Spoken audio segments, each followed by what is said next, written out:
বাহরাইনে সাম্প্রতিক সময়ে টেলিগ্রাম সহ বিভিন্ন সামাজিক যোগাযোগ মাধ্যমে ব্যাংক কর্মকর্তা বা সিইও সেজে প্রতারণার ঘটনা বেড়ে গেছে।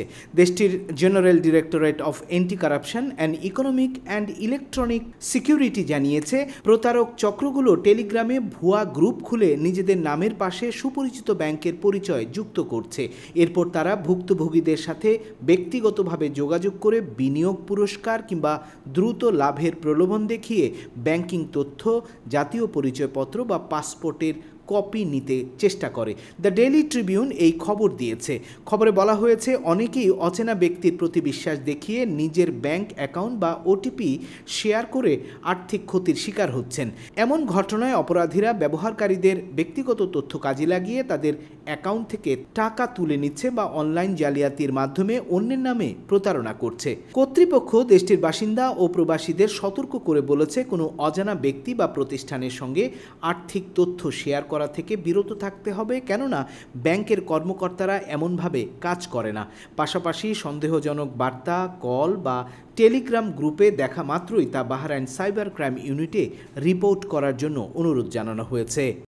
নতুন নাগরিকত্ব আইনের আওতায় ৪৫ জন বিদেশিকে স্থায়ী নাগরিকত্ব প্রদান করেছে ওমান সরকার। দেশটির সুলতান হাইতাম বিন তারিক রয়্যাল ডিক্রি জারি করে এই নাগরিকত্ব অনুমোদন দেন।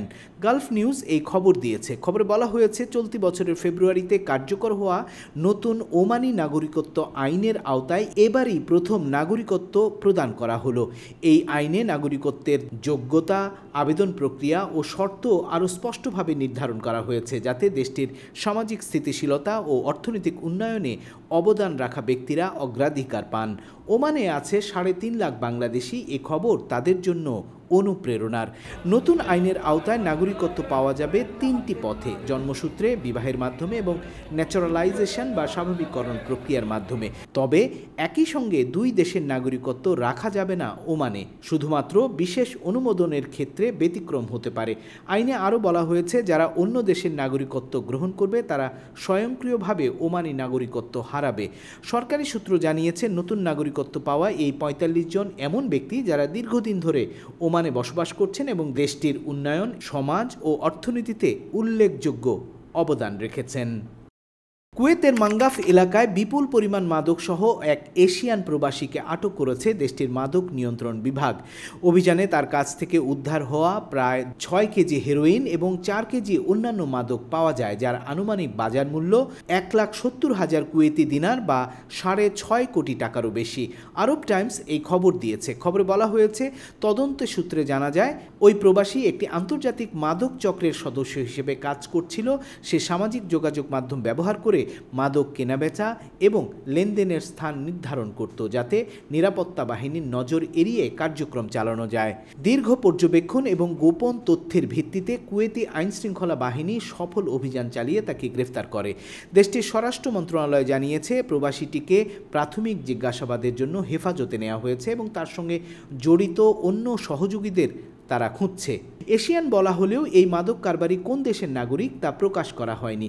সাম্প্রতিক সময়ে মাদকের বিরুদ্ধে জোরে সোরে অভিযান চালাচ্ছে কুয়েত। ফলে মাদকের বিরুদ্ধে সচেতন থাকা জরুরি কুয়েত প্রবাসী বাংলাদেশিদেরও।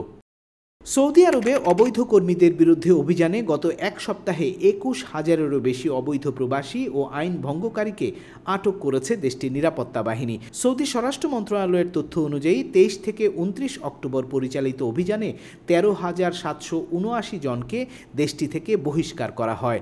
সৌদি গেজেট এই খবর দিয়েছে। খবর বলা হয়েছে, আটককৃতদের মধ্যে ১২,৭৪৫ জনকে আবাসন আইন, ৪,৭৫৭ জনকে সীমান্ত আইন এবং ৪,৩২৯ জনকে শ্রম আইন ভঙ্গের অভিযোগে ধরা হয়েছে। আটককৃত ও বহিষ্কৃতদের ৯৯% ইয়েমেন ও ইথিওপিয়ার নাগরিক।